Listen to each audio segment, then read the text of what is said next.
Hello guys, welcome back to my channel. आज की video में हम जानेंगे कुछ ऐसे ग्रामेटिकल रूल्स जो कि आपके जूनियर कोर्ट असिस्टेंट के एग्जाम के लिए बहुत इंपॉर्टेंट हैं। ये जो ग्रामेटिकल रूल्स हैं ये कई बार एसएससी के डिफरेंट डिफरेंट एग्जाम्स में रिपीट हुए हैं और ये आपकी बहुत अच्छे से तैयारी करें हेल्प करेंगे आपकी तैयारी में, अगर आप इस एग्ज़ाम को क्रैक करना चाहते हैं तो।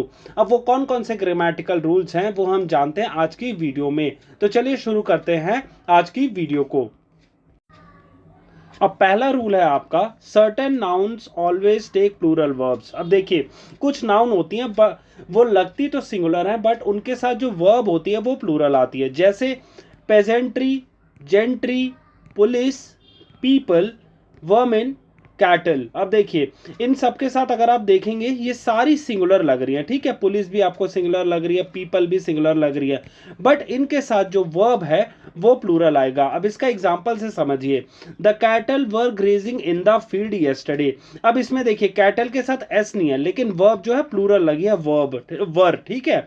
सेम अगर हम पुलिस की बात करें, the police dash arriving at the scene. अब इसमें आर सही होगा क्योंकि मैंने अभी थोड़ी देर पहले ही बताया कि कुछ ऐसे नाउन होते हैं जो होते तो लगते तो सिंगुलर है बट उनके साथ वर्ब जो है प्लूरल आता है। नेक्स्ट रूल कौन सा है आपका, one of, each of, none of follow plural nouns. मतलब क्या है, when using phrases like one of, each of और none of, the noun that follows is always in its plural form. मतलब क्या है, one of the players was not on the field. ये हो गया आपका, देखिए इसमें वन ऑफ के साथ हमेशा प्लूरल वर्ड आएगा, ठीक है। वन ऑफ द प्लेयर नहीं आता, वन ऑफ द प्लेयर्स आता है। ईच ऑफ द स्टूडेंट नहीं आता, ईच ऑफ द स्टूडेंट्स आता है, ठीक है। ऐसे आप समझ गए। अब हम इसको और एक एग्जांपल से समझते हैं। None of the dash were able to solve the puzzle, none of the candidates. समझ गए आप, नन ऑफ, वन ऑफ, ये जितने भी होते हैं इनके बाद जो वर्ड होता है वो प्लूरल फॉर्म में आता है, ठीक है। नेक्स्ट आपका क्वेश्चन है, collective nouns taking plural verbs when not acting as a single unit. मतलब क्या है, अगर एक कलेक्टिव नाउन, चाहे एग्जांपल के तौर पे समझिए फैमिली, पैनल, अगर वो एक सिंगल यूनिट की तरह बात नहीं कर रहे हैं तो उनके साथ प्लूरल वर्ब आएगा। एग्जांपल से समझे तो, the medical panel were divided in their diagnosis. अब देखिए, सपोज मेडिकल पैनल है 3 मेंबर्स का, 1 2 3, इसको आप एबीसी से कंसिडर करिए, ठीक है। अब ये सारे जो मेडिकल पैनल है वो डिवाइड था डिफरेंट डिफरेंट अपने ओपिनियन में। तो डिवाइड हो गया तो क्या, एक सिंगल, हर एक की सिंगल एंटिटी हो गई, हर एक का सिंगल ओपिनियन हो गया। तो इस वजह से तो आपका जो वर्ब है यहाँ पे वर आएगा, ठीक है, प्लूरल फॉर्म में आएगा। वहीं अगर ऐसे होता, the medical panel was in a concurrent, मतलब क्या है, सबका एक ही ओपिनियन था, वॉज हो जाएगा, ठीक है। नेक्स्ट आपका, the family is at 6 and 7। Same वही फैमिली वाला, कि अगर फैमिली डिवाइडेड है, ए बी सी, अगर सपोज कोई फैमिली है और ए बी सी और डी, और वो अगर डिवाइडेड है, किसी का कुछ ओपिनियन है, किसी का कुछ ओपिनियन है और किसी का कुछ ओपिनियन है, तो उसमें वही सेम चीज होगी, जो आपका वर्ब है वो आपका हो जाएगा प्लूरल, ठीक है। The family are at 6 and 7 regarding the property division. अब नेक्स्ट हम क्वेश्चन देख लेते हैं, possessive of one's is one's, ठीक है। ये कई बार एसएससी ने रिपीट किया क्वेश्चन, कि इसमें ऐसे पूछा गया है, one must do his duty towards humanity. अब इसमें से क्या, कौन सा वर्ड गलत है, तो इसमें जो है वन का हमेशा पोजेसिव नाउन जो होता है वो होता है one's, one must do one's duty towards humanity.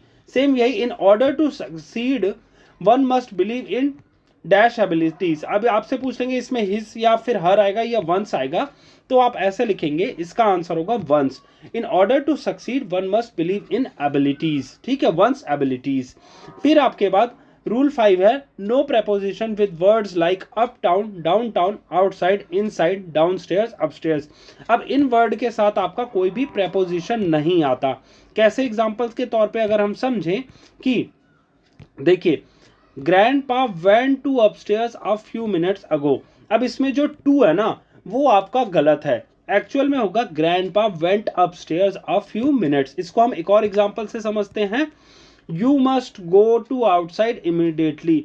Same वही टू वाली चक्कर, इसमें you must go outside immediately, after the movie we went to downtown, या फिर आपका आएगा after the movie we went downtown. अब ये जो आपको मैं वर्ड्स बता रहा हूँ ये आप अपनी कॉपी में लिख लीजिए और बार बार रिवाइज कीजिए, क्योंकि जितना ज़्यादा रिवाइज करेंगे आपके लिए उतना अच्छा हो जाएगा अपने पेपर में, एग्जाम में मार्क स्कोर करना, ठीक है। नेक्स्ट है आपका use present tense for recurrent irritating actions, मतलब क्या, प्रेजेंट कंटिन्यूअस टेंस आप इस्तेमाल करेंगे कोई भी इंस्टेंस बार बार रिपीट हो रहा है तो। कैसे, मतलब इसको एक एग्जांपल से समझिए। He always hits me without any reason, मतलब क्या है, ए जो है बी को बार बार किसी भी रीजन के कारण मार देता है, ठीक है। ये कोई एक पर्टिकुलर टाइम पीरियड नहीं है, वो हमेशा अक्सर उसको मार ही देता है। तो यहाँ पे क्या आएगा, he is always hitting me without any reason. वही वाली बात कि प्रेजेंट कंटिन्यूअस टेंस आएगा जब कोई भी इवेंट बार बार हो रहा है तो। नेक्स्ट आपका सैंपल क्वेश्चन में देखिए, she dash complaining every time we go out, ठीक है। अब इसमें वही वाली बात, she is always complaining every time we go out, ठीक है। नेक्स्ट है आपका अवॉइड स्प्लिटिंग द इन्फिनेटिव। अब try not to separate to and the base form of the verb. अब इसको इसके एक एग्जांपल से समझिए, she like to never play basketball, she never liked to play basketball, इसका करेक्ट आंसर होगा। Next question 8 है future actions in conditional sentences, मतलब क्या इस रूल का कि दो एक्शन हुए वेयर, जहां पे दोनों एक्शन जो है फ्यूचर में होने हैं, लेकिन क्या है कि the conditional clause takes the simple present and the main clause takes, मतलब क्या, कोई एक होगा एक्शन उसकी वजह से दूसरा एक्शन होगा। इसमें क्या होगा कि जो कंडीशनल है जो होगा वो सिंपल प्रेजेंट में आएगा और जो मेन एक्शन है वो हो जाएगा सिंपल फ्यूचर में। मतलब क्या है, देखिए इसको एक एग्जांपल के तौर पे समझिए। If she will come to Delhi we will meet here. अब इसमें क्या है, एक कंडीशन है, अगर वो दिल्ली आएगी तो, ठीक है, जो कंडीशन है वो सिंपल प्रेजेंट में जाएगी। If she comes to Delhi we will meet here, वो और जो एक्शन होगा, जो फाइनल रिजल्ट होगा आपका कंडीशन के बाद, वो जो है सिंपल फ्यूचर में हो जाएगा, ठीक है गाइस। ये याद रखना, ये चीजें बहुत छोटी छोटी है बट ये कहीं ना कहीं आपकी ना बहुत हेल्प करेंगी आपको जब अपना क्लोज टेस्ट फिल करना होगा या फिर आपको मिस्टेक्स बतानी होगी किसी भी सेंटेंस में, ठीक है। फिर हम देखें एक और क्वेश्चन इसी में, as soon as he will enter the room you will turn off the lights. तो इसमें वही चीज है, देखिए कौन सी कंडीशन है, जब वो कमरे में एंटर करेगा, जैसे ये रूम है, कोई एंटर करेगा तभी लाइट्स जो है टर्न ऑफ की जाएंगी। तो मतलब क्या है, as soon as he enters the room you will turn off the lights, future वाली बात हो गई सिंपल प्रेजेंट टेंस में। फिर नेक्स्ट है आपका इम्पॉसिबल पास्ट कंडीशंस। ये वाला रूल क्या कहता है, for impossible past conditions use the past perfect in if clause and would have plus the past. मतलब क्या है, अगर कोई भी पास्ट कंडीशन है, पास्ट कंडीशन है तो पास्ट परफेक्ट आएगा और वुड हैव के बाद उसके बाद अगर वो मुझे बुलाता तो, ठीक है, ऐसे समझिए, अगर मुझे बुलाता तो कंडीशन हो गई, वो पास्ट परफेक्ट में आएगा, तो आप ये करते वो वुड हैव के साथ पास्ट पार्टिसिपल में जाएगा। कैसे, if John had invited me, ये देखिए पास्ट परफेक्ट हो गया कंडीशन, और वहीं I would have met her, would have उसमें पास्ट पार्टिसिपल में आ जाएगा, ठीक है।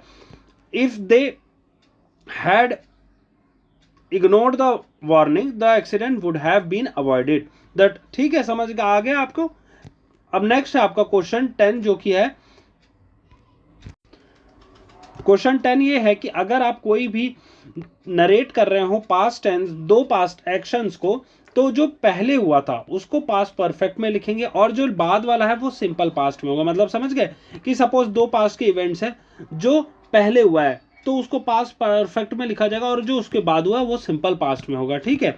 इसका एग्जांपल से समझिए, by the time we reached he left the place. इसमें क्या है, by the time we reached he had left the place, मतलब क्या है, पहले आपका कौन सा एक्शन हो वो निकला होगा तभी तो उसके बाद आप पहुंचे हैं। तो वही सेम चीज है, जो पहला एक्शन है उसमें पास्ट परफेक्ट होगा और जो बाद में हुआ है उसमें सिंपल पास्ट होगा, ठीक है गाइस। ये हो गया bye the time the show started the audience had already left, मतलब क्या पहले ऑडियंस लेफ्ट की है फिर उसके बाद शो स्टार्ट हुआ है, तो वही वाली पास्ट परफेक्ट हो गया और सिंपल पास्ट में आपका शो स्टार्टेड हो गया, ठीक है गाइस। ये हो गया आपके 10 इंपॉर्टेंट ग्रामेटिकल रूल्स के क्वेश्चन जो कि आपके जेसी के एग्जाम के पर्सपेक्टिव से बहुत इंपॉर्टेंट है।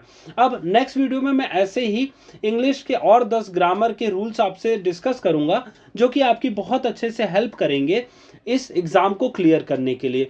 एग्जाम के लिए मैं इंग्लिश को इतना ज़्यादा इंपॉर्टेंस क्यों दे रहा हूँ, क्योंकि गाइस 40% जो क्वेश्चंस आने हैं आपके ना, वो सिर्फ इंग्लिश से आने हैं। तो इसलिए आप अच्छे से मेरी वीडियोस को देखिए और चैनल को सब्सक्राइब जरूर कर लीजिए इस पोस्ट के रिगार्डिंग छोटी से छोटी अपडेट और अपनी तैयारी अच्छे से करने के लिए। ये था आज का मेरी तरफ से video. Thank you for watching.